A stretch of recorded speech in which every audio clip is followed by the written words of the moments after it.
Hello and welcome to मध्य मुकाबिल। मैं हूं रबिया खान और मेरे साथ मौजूद हैं रऊफ क्लासरा। सबसे पहले नजर डालते हैं कुछ अहम खबरों पर।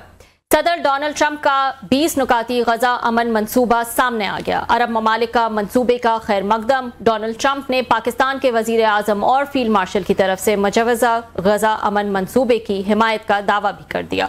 वजीर आजम शहबाज शरीफ ने गजा अमन मंसूबे को खुशामदीद कह दिया। हमास का इस अमन मंसूबे के बाद क्या किरदार होगा, गजा को चलाने के लिए कौन सी अथॉरिटी होगी, पाकिस्तान में क्या रद्द अमल होगा, इस अहम इशू पर बात करने के लिए हमारे साथ मौजूद होंगे सीनियर तज्जियाकार कामरान यूसुफ। इसके अलावा मरियम नवाज के सख्त बयानात पर पीपल्स पार्टी ने खतरे की घंटी बजा दी। कौमी असेंबली इजलास से वॉकआउट। वजीर कानून आजम नजीर तारड़ ने दिल आजारी पर पीपल्स पार्टी से माफी मांग ली। ये हमारे घर का मामला है, बड़े बैठकर मसला हल कर लेंगे, खुश होने की जरूरत नहीं। ऑपोजिशन को वजीर कानून की तरफ से वाज़ेह पैगाम दे दिया गया। पीपल्स पार्टी और नून लीग में अचानक से नाराजगी क्यों हो गई, मुल्क की मौजूदा सियासी सूरत हाल पर भी तफसीली गुफ्तगू करेंगे आज के प्रोग्राम में। इस वक्त बात कर लेते हैं, हमारे साथ मौजूद हैं सबसे पहले सीनियर सहाफ़ी और दिफाई तज्जियाकार कामरान यूसुफ साहब। अस्सलाम वालेकुम कामरान साहब, बहुत शुक्रिया ज्वाइन करने के लिए। जी वालेकुम अस्सलाम, बहुत शुक्रिया। कामरान साहब, अब ये जो मुआहिदा सामने आया है गजा पीस डील, जिसपे अब जो है इजराइल भी इत्तेफाक कर गया है, कई अरब और मुस्लिम ममालिक इंक्लूडिंग पाकिस्तान जो है वो भी इस पर इत्तेफाक कर गए हैं, लेकिन एक डिबेट जो जारी है दो हवाले से कि क्या इस पे अमल दरामद हो पाएगा, और अगर अमल दरामद हो जाता है तो क्या इसके नतीजे में अमन बहाल हो सकेगा। आपका क्या पॉइंट ऑफ व्यू है इस हवाले से? देखिए, $1 मिलियन क्वेश्चन है कि ये जो मुआहिदा है कितना काबिल अमल है और इससे किसको कितना फायदा होगा। इसको देखने के दो तरीके हैं। आई थिंक एक जो व्यू लिया जा रहा है कि रियलिस्टिक व्यू है कि जो इस वक्त गाजा में जो कुछ नस्लकुशी हो रही है, कत्लेआम हो रहा है और पूरी दुनिया इंटरनेशनल कम्युनिटी नाकाम रही है इसराइल को रोकने में, और एक ही मुल्क है जो रोक सकता था और वो अमेरिका है, और फिर जो मुस्लिम दुनिया अरब ममालिक हैं वो भी बुरी तरह नाकाम रहे। तो इस सिचुएशन में शायद जिसे कहते हैं कि लेसर इवल, कि अगर इस मुआहदे या इस पीस प्लान के नतीजे में इमीडिएटली वहां पर सीज फायर होती है और फलस्तीन और गजा के अवाम को थोड़ा रिलीफ मिलता है तो शायद उसे गनीमत समझा जाए। लेकिन इसका दूसरा पहलू ये है कि जो इसमें इजराइल है, जिस तरीके से उसने 7 अक्टूबर के बाद यहाँ पर नस्लकुशी की है, ऑलमोस्ट 70,000 के करीब जो इनोसेंट पैलेस्टीनियन हैं उनको शहीद किया है, वॉर क्राइम्स कमिट किए हैं, और यूएन की इंक्वायरी कमेटी खुद ये अब कंक्लूड कर चुकी है कि जो नस्लकुशी के 6 इंडिकेटर्स होते हैं उसमें से 5 पर इजराइल पूरा उतरता है। तो इसकी अकाउंटेबिलिटी कौन करेगा, इसके बारे में पूछताछ कौन करेगा? तो क्या यहाँ पर इसराइल को एक क्लीन चिट दी जा रही है? एक दूसरा पर्सपेक्टिव ये है। और रही बात इस मंसूबे की, तो इसमें आपने कहा कि जो मुस्लिम दुनिया के ममालिक हैं, पाकिस्तान भी शामिल है, उन्होंने इत्तेफाक किया है। इनफैक्ट जो पाकिस्तान समेत 7 और 8 मुल्क हैं अरब और इस्लामिक कंट्रीज, जिसमें पाकिस्तान, तुर्की, इंडोनेशिया, सऊदी अरब, कतर, इजिप्ट, ये वो ममालिक हैं जो बाकायदा तौर पर जॉर्डन, वो इस सारे प्रोसेस का हिस्सा हैं। और आज वज़ीर ख़ारजा इसहाक डार ने जो प्रेस कॉन्फ्रेंस की है कि पिछले कई अरसे से back and forth behind the scene negotiations हो रही थी, तो ये जो प्लान है अनाउंस ट्रंप ने किया है, लेकिन इसकी जो बैकिंग है यूरोपियन कंट्रीज की भी है और जो मुस्लिम कंट्रीज हैं उनकी भी बैकिंग है। सबसे की क्वेश्चन इस वक्त यही है, क्योंकि इस प्लान को अगर आप नटशेल में देखें तो इसका मतलब है कि जो हमास है गजा के अंदर, उससे कहा गया है कि आप गैर मशरूत तौर पर सरेंडर करें।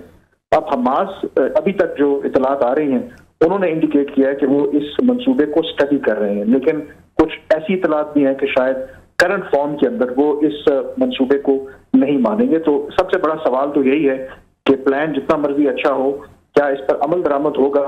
हिस्टोरिकली इससे पहले भी बड़े बड़े जो मंसूबे हैं उनका ऐलान किया गया, लेकिन अनफॉर्चुनेटली उनके ऊपर अमल दरामद नहीं हुआ।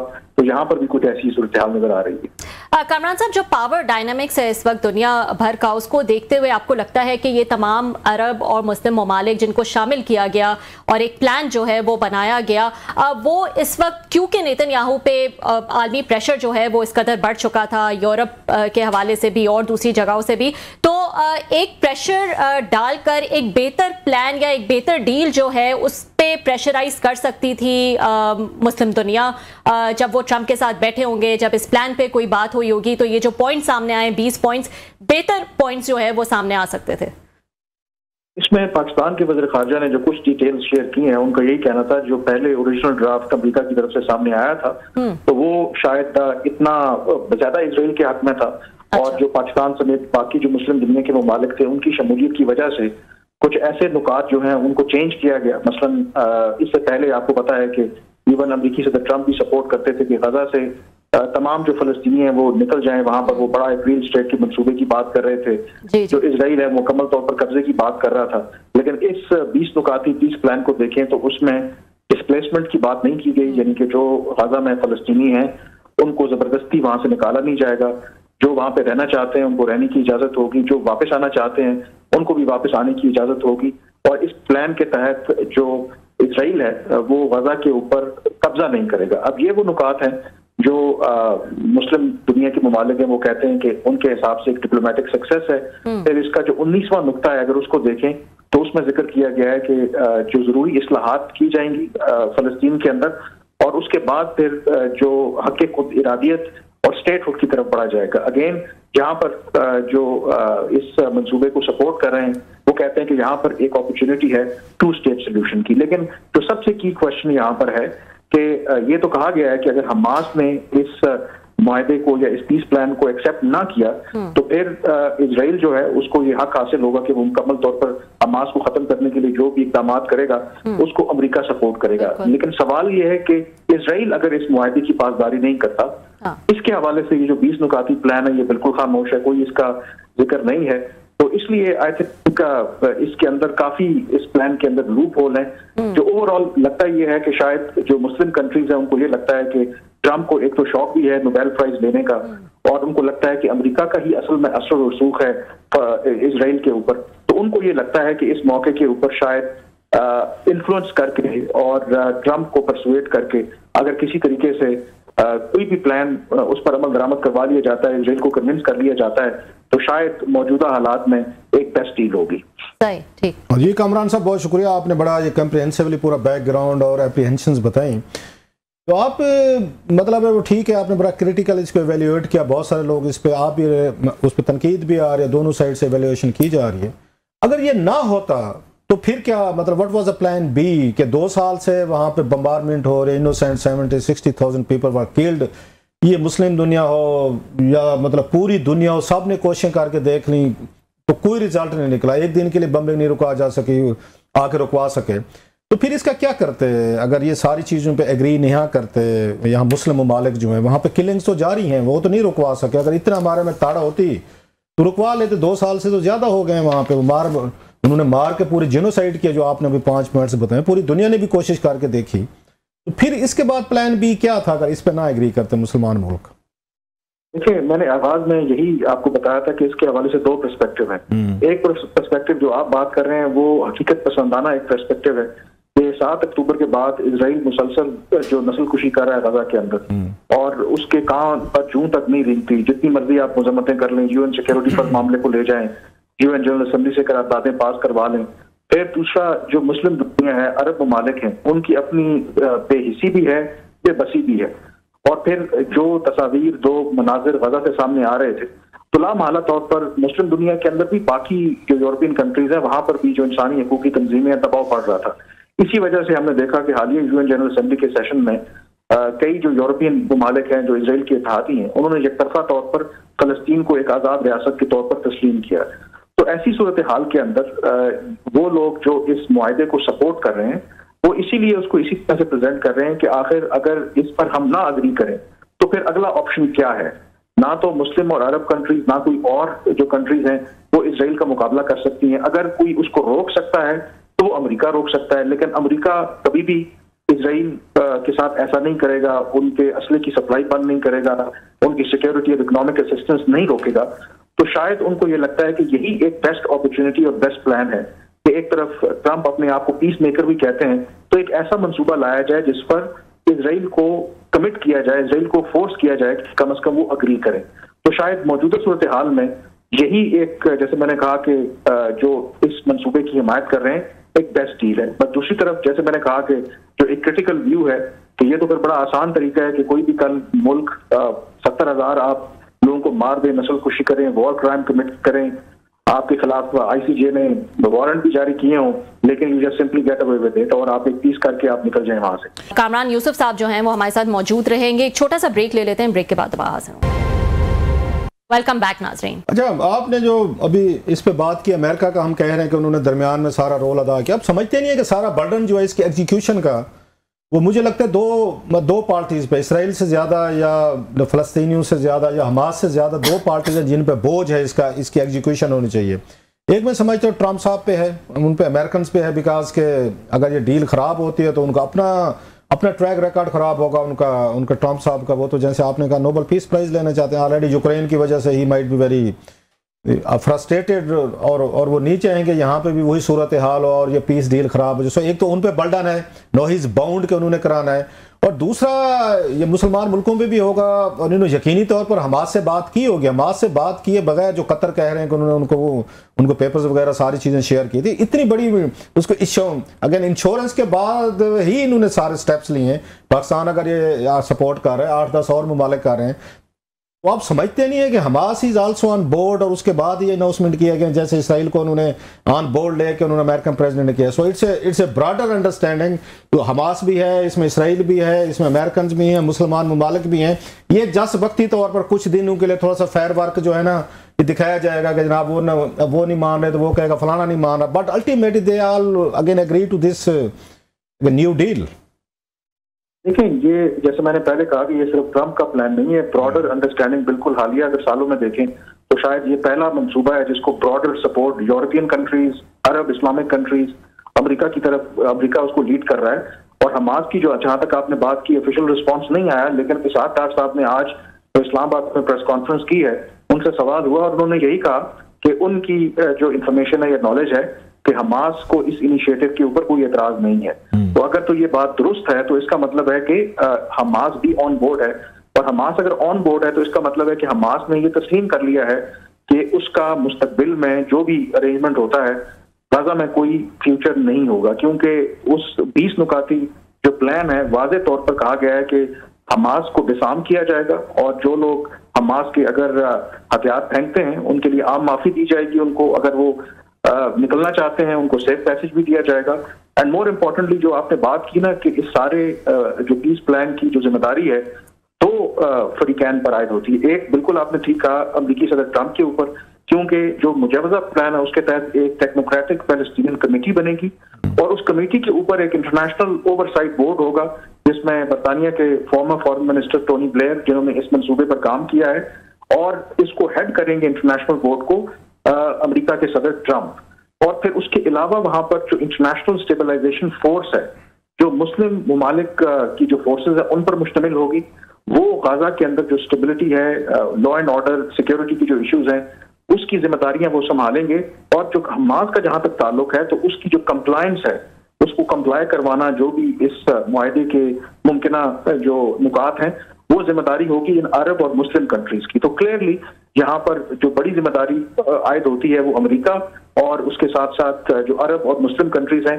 इसी वजह से एक तनकीद जो हो रही है कि इजराइल का यहाँ पर अगर आप देखें तो उसने को बहुत ज्यादा इस लिहाज से कमिट नहीं किया। इनफैक्ट इजराइल के प्राइम मिनिस्टर ने तो फौरन इस व्हाइट हाउस के विजिट के बाद हिब्रू में जो मैसेज उन्होंने अपने लोगों के लिए जारी किया, उन्होंने कहा कि वो कभी भी 2 रियासती हल को तस्लीम नहीं करेंगे और फलस्तीन बतौर आजाद रियासत जो है वो आउट ऑफ क्वेश्चन है। वैसे ये कमरान आपने बिल्कुल सही कहा, लेकिन हम ये देखते हो ये तो बार्गेनिंग चिप्स के तौर पर अपने लोकल ऑडियंस को भी आपने उनको ये मुतमिन करना होता, नहीं तो सब कहते भाई साहब अगर आपने 2 स्टेट में मानना था। ये तो 7 अक्टूबर से पहले भी सऊदीज कह रहे थे कि 2 स्टेट्स की बात उस वक्त भी हो रही थी जो 7 अक्टूबर को वहाँ पे वाक़या हुआ था, हमास की वजह से हुआ था। आपको याद होगा जुल्फ़िकार अली भुट्टो साहब जब गए थे वहाँ पे ताशकंद गए थे और उनकी इंदिरा गांधी साहबा से मुलाकात हुई, मुआहदा साइन हुआ। तो इंदिरा गांधी साहब ने इनसे पूछा था, जो बाद में बुक्स में आपने भी पढ़ा होगा कि मैंने भी थोड़ा सा पढ़ा है, तो इंदिरा गांधी ने पूछा कि मैं आपके साथ क्यों मुआहदा करूं, क्यों 90,000 फौजी आपके वापस करूं। आप तो कहते हैं मैं 1000 साल तक हम भारत से जंग लड़ेंगे। आगे भुट्टो साहब ने तकरीरें भी की थी, उन्होंने बड़ा खूबसूरत जवाब दिया था। उन्होंने कहा मोहतरमा आप भी सियासतदान हैं, मैं भी सियासतदान हूँ, ये तकरीरें आप भी किया करें, मैं भी करता हूँ, लोकल ऑडियंस को तो हमने सेटिस्फाई रखना होता है। तो अब समझते नहीं है कि अगर वो नहीं मानते 2 स्टेट को तो फिर तो कोई सोल्यूशन नहीं था। Everybody knows that. और वो तो मेरा ख्याल 7 अक्टूबर से पहले ये सऊदीज जो है अब्राहम कार्ड जो सारी चीज़ें हो रही थी, तो इन्हीं चीज़ों पर तो काम हो रहा था। ये तो बहुत पुरानी उनकी तजवीज़ है जिस पे मेरा ख्याल है अगर इसराइली जो है बड़े मेरा ख्याल अरसे से इस पे एग्री भी करते थे सर। ये बिल्कुल आप बात ठीक कह रहे हैं कि जो एक डोमेस्टिक ऑडियंस के लिए भी मैसेज होता है, लेकिन 7 अक्टूबर के बाद अगर आप 7 अक्टूबर से पहले की सूरत हाल देखें या उससे पहले ओस्लो अकॉर्ड, शायद उस वक्त जो सिचुएशन थी फिर बहुत बेहतर थी। अब जो सूरत हाल है और जिस तरीके से इजराइल ने जो 6 जो कंट्रीज हैं उनके ऊपर अटैक्स भी किए हैं, और वो आप कह सकते हैं कि मॉरल और पॉलिटिकल और लीगल अथॉरिटी तो कुछ भी नहीं है उनके पास, लेकिन अदरवाइज उनकी एक पोजीशन अब वहां पर स्ट्रेंथ है, और वहां पर एक हार्ड लाइन एक्सट्रीमिस्ट जो तबका है इजराइल के अंदर, जो जेन्युइनली इस बात पे बिलीव करता है कि जो पूरी अरब वर्ल्ड है that belongs to the Jews, और वो जो ग्रेटर इजराइल का मंसूबा है उसके ऊपर अमल पैरा है। तो वक्ती तौर पर ये दोनों साइड पे काम कर सकता है कि ट्रंप को और अरब मुस्लिम कंट्रीज को खुश करने के लिए इजरायली प्राइम मिनिस्टर हो सकता है प्राइवेटली कह दिया हो कि ठीक है जी मैं 2 स्टेट सॉल्यूशन के लिए काम करूंगा, बट इवेंचुअली वो भी टाइम बाय करना चाहते हैं, उनको पता है कि कामरान भाई आप ये देखें, आपकी बात में ठीक है, वजन है कि वो अहम बादशाह करके निकल जाएंगे, हालांकि आई मे डिसएग्री विद यू कि इस लेवल पे इतनी बड़ी इसके बाद मुश्किल हो जाता है। दूसरा भी तो दुनिया ने उनको मानना शुरू कर दिया है, वो 2 स्टेट तो ऑलरेडी एग्जिस्ट कर रही है कि उन्होंने तस्लीम किया है, आपके सामने बरतानिया कर रहा है, दीगर ममालिक जो यूरोपियंस हैं उन्होंने किया है, वो दबाव तो उन पर पड़ चुका है कि वो तो उसको तस्लीम कर रहे हैं। उन्होंने तो ये फ़लस्तीनी स्टेट को माना है, तस्लीम किया है सर, यूरोपियंस ने भी, और पाकिस्तान भी तस्लीम करता है बड़ी हद तक इन तमाम चीज़ों को। सर ये बिल्कुल आप ठीक कह रहे हैं, और ये भी वैसे इसका सारा जो मुआहदा हुआ इसकी एक एस्पेक्ट है कि एक तरफ ये इजराइल के ऊपर भी बहुत ज्यादा दबाव था। यूएन जनरल असेंबली का जो सेशन हुआ उसमें देखा गया कि किस तरीके से इजरायली प्राइम मिनिस्टर की तकरीर का बायकॉट किया गया। फिर उनके इजराइल के अपने यूरोपियन इत्तेहादी, अमेरिका के अपने जो इत्तेहादी हैं, वो अमेरिका की पॉलिसी से इख्तलाफ करते हुए उन्होंने फलस्तीन को आजाद रियासत के तौर पर तस्लीम किया। तो इसका मतलब है कि अमेरिका को भी इस बात का अदराक था, और शायद इजराइल को उन्होंने समझाया होगा कि जिस रास्ते पे आप चल रहे हैं आहिस्ता आहिस्ता देखें, चलो अरब मुस्लिम दुनिया को तो छोड़ दें, अब जो बाकी यूरोपीय ममालिक हैं, जो वेस्टर्न कंट्रीज हैं, वो भी आपको छोड़ते जा रहे हैं, तो आपके लिए इस तरीके से सर्वाइव करना मुमकिन नहीं होगा। तो प्रोबेबली उनको भी कहा हो गया कि ये बेस्ट मौका है आपके लिए, जो आपने करना था कर लिया, तबाह कर दिया गाजा, बिल्कुल आपने जो बाकी चीजें हैं तो ये डील लें और निकलें। और इस तरीके से जो सबसे अगला जो मरला है, देखिए ना, जो ट्रंप ने कहा है कि ये अब्राहम अकॉर्ड की एक्सटेंशन है। अब्राहम अकॉर्ड आपको पता है कि जब पहली मरतबा ट्रंप सदर बने थे तो अब्राहम अकॉर्ड वो लेकर के आए थे, जिसके तहत जो अरब और गल्फ कंट्रीज थी उन्होंने डिप्लोमेटिक रिलेशन एस्टैब्लिश करने थे इजराइल के साथ, और 3 मुल्कों ने जिसमें यूएई, मोरक्को और बहरीन, इन्होंने वो डिप्लोमेटिक रिलेशन एस्टैब्लिश भी किए थे इजराइल के साथ। बाद में 7 अक्टूबर हो गया और फिर मामला बीच में रह गए, और इस सारे जो पीस प्लान है इसमें जो उनके मिडिल ईस्ट के मुशीर स्टीव विटकॉफ और उनके जो दामाद हैं जेरेड कुशनर, जो खुद एक ज्यू हैं, उन्होंने बड़ा रोल प्ले किया। माजी में भी वो अब्राहम अकॉर्ड का में उन्होंने बड़ा रोल प्ले किया था। तो डज दैट मीन कि ये जो मुस्लिम कंट्रीज जो अब इसका हिस्सा हैं, अगर ये वाकई पीस प्लान आगे बढ़ता है, इस पर अमल दरामद शुरू होता है, अगर आप ट्रंप की बात को देखें और उसको इंटरप्रेट करें, तो क्या ये जो बाकी मुस्लिम कंट्रीज हैं they would gradually recognise Israel?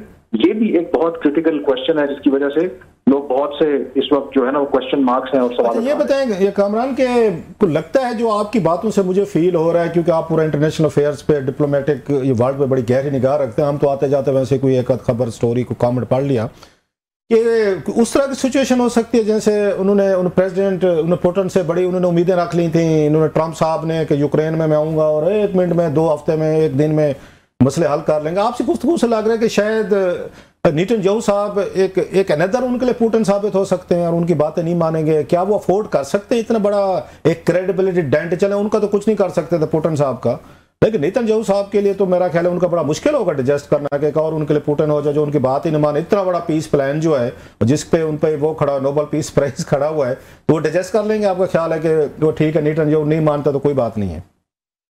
ये इस बात पर डिपेंड करता है कि जो मुआहदा है उस पर अमल दरामद किस तरीके से होता है। क्योंकि अगर तो फॉर एग्जांपल हमास जो है वो मान लेती है, कहती है कि हम इस प्लान से एग्री करते हैं और बाकी चीजें ठीक हो जाती हैं, और उस सूरत में इजराइल जो है जो अपनी उसकी कमिटमेंट से उसे बैकआउट करने की कोशिश करता है, तो वो उनके लिए बहुत मुश्किल होगा। लेकिन क्योंकि ये मुआहदा ऑन पेपर अगर आप देखें तो इसके अंदर काफी लूप होल्स हैं और इसमें काफी ऐसी गुंजाइश छोड़ी गई है कि आप इजीली किसी दूसरे फरीक को ब्लेम कर सकते हैं। तो शायद मेरे ख्याल में इजराइल के लिए इस मुआहदे या इस पीस प्लान के अंदर ऐसे ऑप्शंस उनके पास मौजूद है जहां से वो पतली गली से निकल सकते हैं। लेकिन आपने खुद कहा, इमरान साहब जो अरब कंट्री, बात कर रहे हो, आपने खुद कहा कि एक तो इसराइल के अंदर बहुत सारी अपोजिशन है ये कि बस करें, आपने बहुत ज्यादा किलिंग्स की हैं, जिनोसाइड के मुजाहरे शुरू हो गए, आपने भी देखे होंगे, उनके अंदर अच्छा खासा आ रहा है 2 साल से। फिर जैसे आपने वेस्टर्न वर्ल्ड है पूरी दुनिया में, वहां से बड़े शदीद रिएक्शन आ रहे हैं, तो स्टिल आप फील करते हैं कि वो कोई ना कोई इफ्स एंड बट्स करके पतली गली से निकलना चाहेंगे और अपने आप को पूरी दुनिया में ऑलरेडी आइसोलेशन की तरफ जा रहे हैं। उनको तो मौका मिला है कि एक सेफ एग्जिट का ये नेतन्याहू को on his own certain terms and conditions. मैं बिल्कुल एग्री करता हूँ, इसीलिए मैंने कहा कि ये एक बेल आउट करने की कोशिश भी की गई है इजरायली प्राइम मिनिस्टर को, लेकिन जो उनका पास्ट का ट्रैक रिकॉर्ड है उसको देखते हुए, जो आपने बात की ऑपोजिशन विद इन इजराइल, बिल्कुल जो एक तबका है जो खुद तस्लीम करता है कि ये बहुत हो गया, गजा में आप जगबंदी होनी चाहिए और मुज़ाकरात के जरिए जो भी हॉस्टेजेस हैं उनको वापस आना चाहिए। बट डोंट फॉरगेट कि उनके इत्तेहादी हैं, उनके कोalition में ऐसे लोग शामिल हैं जो ग्रेटर इजराइल के ऊपर बिलीव करते हैं, जो कहते हैं कि कम व्हाट में हमने हर सूरत में जो अपना मिशन है उसको अकम्प्लिश करना है। सो ऐसा नहीं है कि इजरायली प्राइम मिनिस्टर के लिए वहां पर स्ट्रेट फॉरवर्ड सिचुएशन है। इंडिया में भी एक तादाद है जो अखंड भारत में बिलीव रखती है, लेकिन सारी चीजें तो नहीं हो सकती। लास्टली ये कमिंग टू, अब इंडिया की बात हो रही है सर, हमने देखा कि मोदी साहब ने अब ट्रंप साहब के ट्वीट्स पे बड़े अच्छे अच्छे कमेंट्स करना, उनको बल्कि अप्रिशिएट किया है, इसी पे जो ये पीस प्लान सामने आया उस पे। तो पिछले कुछ दिनों से मोदी साहब जो हैं जो एक लव थैंक यू नहीं कर सके थे उस सीज फायर पे कि थैंक यू मिस्टर प्रेसिडेंट, और इतने बड़े मसले पैदा हुए अपने लिए किए, मुल्क के लिए किए, तो अब वो दोबारा उनकी वो ट्विटर पे शुरू हो गया। Sir how do you see that, मतलब बर्फ ये पिघलना शुरू हो गया। ट्रंप साहब की तरफ से तो कोई ऐसा जवाब नहीं आया, तो मोदी साहब 3-4 दफा उनको टैग करके अच्छी अच्छी बातें कह चुके हैं। सर देखिए, जो मोदी साहब है वो कोशिश कर रहे हैं कि जो अपने ताल्लुकात हैं ट्रंप के साथ ठीक करें, but fact of the matter is जो अभी भी मेन जो कंटेंशियस इश्यूज हैं, चले इंडिया पाकिस्तान वाला जो सीज फायर का क्रेडिट ना देना वो अपनी जगह पे, जो ट्रेड के इश्यूज हैं वो अपनी जगह पे अभी भी बरकरार हैं, कोई ट्रेड डील नहीं हो सकी। फिर जो इमिग्रेशन के हवाले से जो वीजाज के मामलात हैं उसके अगर आप देखें तो जो H1B वीजा के हवाले से जो नया एग्जीक्यूटिव ऑर्डर जारी किया है अमेरिकी सदर ट्रंप ने, अगेन उसमें सबसे ज्यादा जो लोग मुतासर होंगे वो भारतीय शहरी होंगे। तो जो मोदी हैं वो बिल्कुल आई थिंक वो कोशिश कर रहे हैं, उनकी मिसाल बिल्कुल ऐसी है, बल्कि बड़ी अच्छी मीम्स भी आती रही हैं कि उनका जो मोदी का स्टाइल वो है कि ये वो उस तरह के घर के सरबराह हैं कि घर से बाहर जब होते हैं, अगर आप उनके देखें मुल्क से बाहर जाते हैं तो वो मसनूई हंसी कह के, लेकिन घर के अंदर वैसे ही आते हैं तो अपने बच्चों के साथ ऐसे वो उनकी शक्ल गुस्से वाली बनी होती है, तो चेहरे पे कोई मुस्कुराहट नहीं होती। तो ये मोदी के भी 2 फेज है और उनको पता है कि जो उनके साथ किया है आने लाइटर, और मोस्टली खवातीन ये शिकायत अपने हस्बैंड से करते हैं कि बहर आप बड़े इंतने खुश रहते घर आते, या मैं कहती हूं आने दो, अबे को आने दो, भी ठीक कराती हूँ मैं, वो तो हम भी कहते हैं। ये अगर आप आर्काइव उठा के देखें ना तो आपको नजर आएगा कि जब ये मोदी साहब मुल्क से बाहर होते हैं, जब बाहर लैंड कर रहे होते हैं और जब वापस आ रहे होते हैं, तो मैंने पिछले दिनों एक पूरी वो देखा था, उनका पूरा एक कोलाज देखा था, तो क्लियरली वहां पर उनकी हंसी तो दूर की बात, मतलब ऐसे उसे मैं पता नहीं क्या इनको हुआ है, जब बाहर जाते हैं तो ना किसी ऐसी बात पर भी हंसना शुरू कर देते हैं।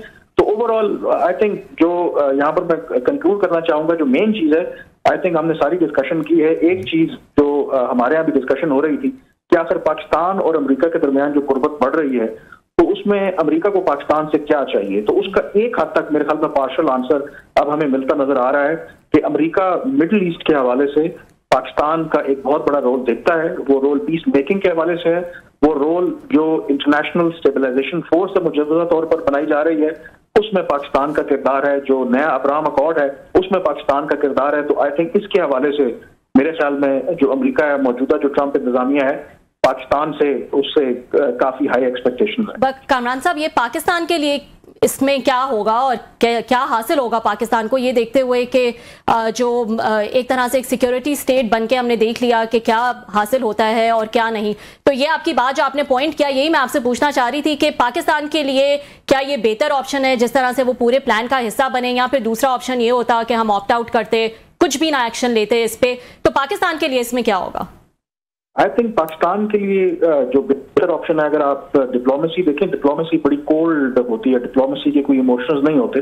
अगर आप रियलिस्ट के तौर पर देखें तो मेरा ख्याल है कि पाकिस्तान का जो जियो स्ट्रेटेजिक प्रोफाइल है उसमें इजाफा हुआ है, और ये माजी वाला जो पाकिस्तान कभी कोल्ड वॉर के जमाने में जो मिडिल ईस्ट की पॉलिटिक्स है मुस्लिम दुनिया की पॉलिटिक्स है उसमें बड़ा उसका रोल होता था, तो पाकिस्तान की दोबारा एंट्री हुई है, तो इसके बारे में बात की जा सकती है। और जब आप इस तरह के जो रोल प्ले करते हैं तो जाहिर है कि उसमें रिस्क भी इन्वॉल्व होते हैं। तो दो ऑप्शंस थे, या तो आप बिल्कुल साइड पे बैठ जाएं और या ये है कि जब आप इन्वॉल्व होंगे तो उसमें फिर जाहिर है कि आप पे क्रिटिसिज्म होगा, but if I were to take a decision, मेरा ख्याल में ये पाकिस्तान के लिए बेहतर है, क्योंकि उसका अल्टीमेट जो ऑब्जेक्टिव है कि इस मौके के ऊपर अगर आप इंटरनेशनल की प्लेयर्स के साथ इंगेज कर रहे हैं, अमेरिका के साथ इंगेज कर रहे हैं, आई एम श्योर जो हमारी लीडरशिप है उसका पर्पस ये है कि इस अलाइनमेंट के जरिए जो हमारे अपने इंटरेस्ट हैं उनको भी प्रोटेक्ट करना है। आई थिंक वो लार्जर ऑब्जेक्टिव है।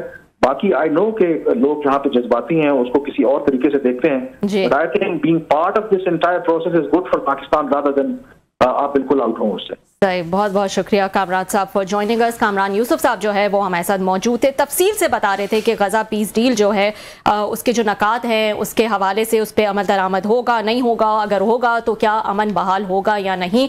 एक ब्रेक ले लेते हैं नाज़रीन, ब्रेक के बाद कुछ मजीद अहम खबरें हैं वो भी डिस्कस करेंगे।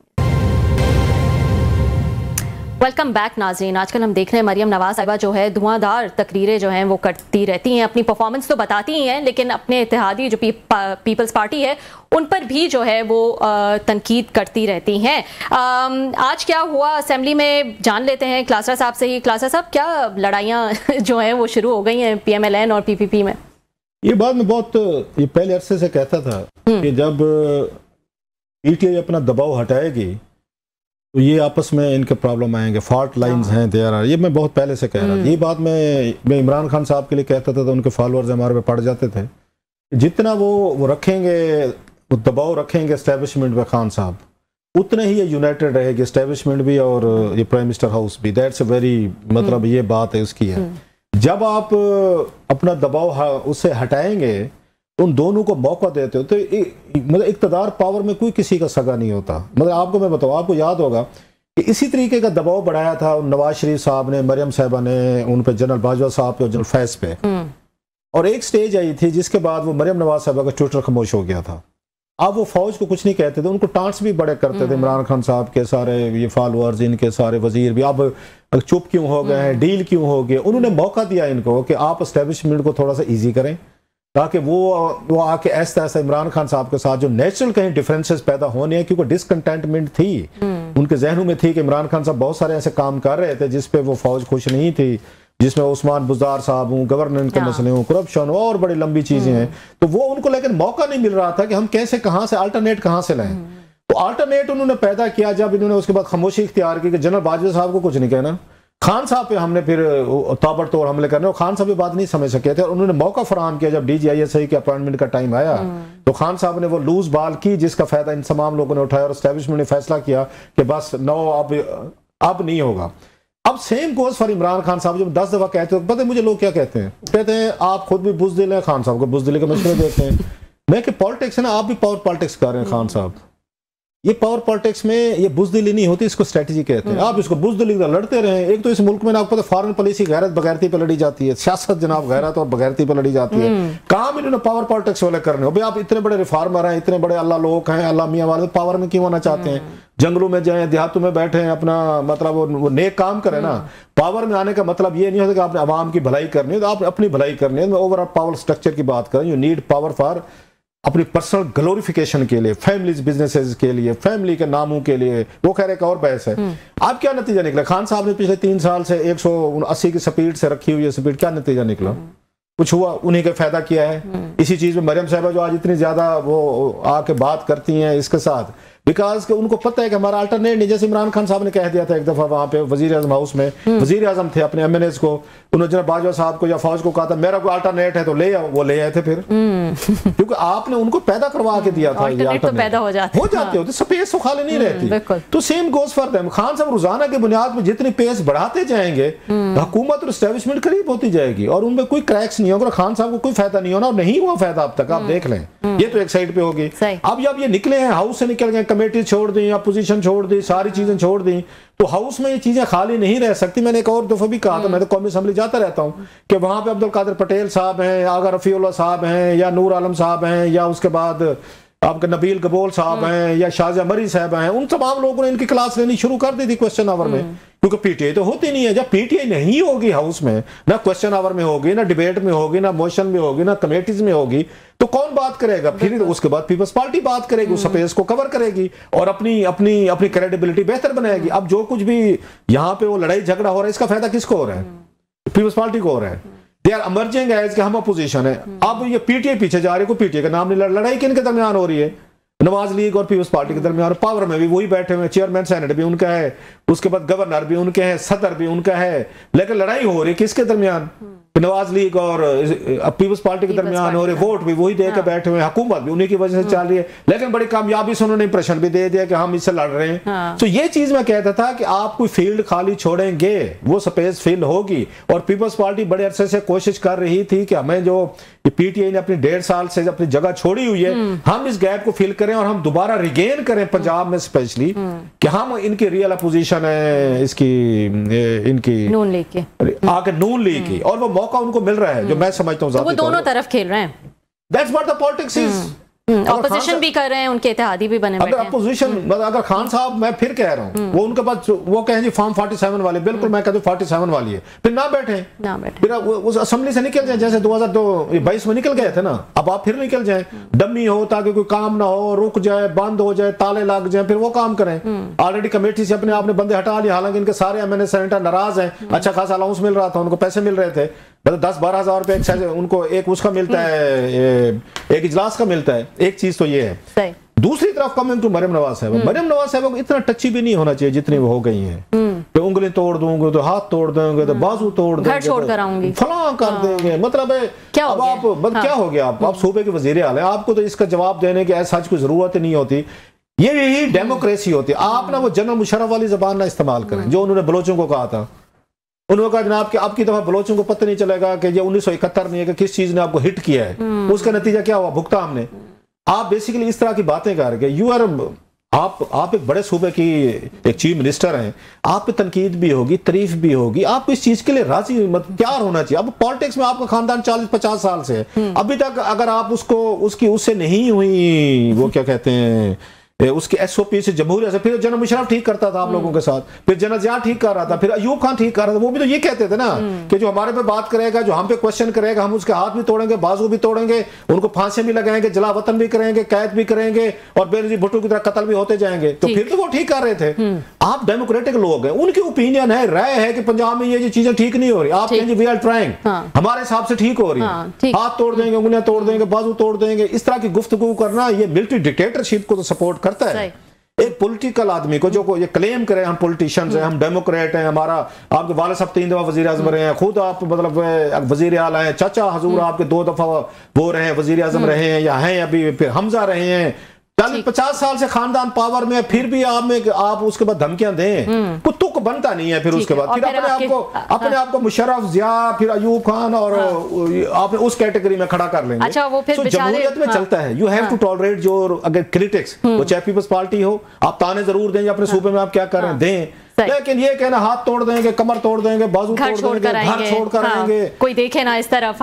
तो अगर मेरा नहीं ख्याल है कि फिर ये कोई प्रॉपर कोई आपकी डेमोक्रेटिक लाइन नहीं है। वफाकी वज़रा जो हैं वो फिर डैमेज कंट्रोल करते फिर रहे हैं, वो माफिया मांग रहे हैं पीपल्स पार्टी से, और जाहिर है और ये शहबाज शरीफ मॉडल नहीं है ना, ये शहबाज शरीफ मॉडल डिफरेंट है। वो शहबाज शरीफ मॉडल सबको लेके चलने वाला है, उन्होंने कोई प्रॉब्लम नहीं होने दिया अब तक। तो इसलिए मरियम नवाज साहबा की और ये शहबाज शरीफ साहब की हमेशा से अप्रोच जो है ना पॉलिटिकल डिफरेंट, जमीन आसमान का फर्क है इन दोनों में। इसलिए शहबाज शरीफ साहब उनको आउटसाइड पे ले गए। अगर मरियम नवाज साहबा वजीर आजम होती, जरा तसव्वुर करें, नवाज शरीफ साहब वजीर आजम होते, जरा तसव्वुर करें, अब तक 1.5 साल में डांग सोटे फटे छटे, दोबारा असेंबलियां टूट के फिर जेलों में जलावतनें भी हो चुकी होती थी। तो ये तो शहबाज शरीफ साहब जैसे तैसे है, माफी तलाफी सलूट सलाम सलूम करके उन्होंने काम चलाया हुआ है अपना। बिल्कुल बिल्कुल। नाज़रीन, आज के लिए इतना ही, कल आपसे फिर मुलाकात हो।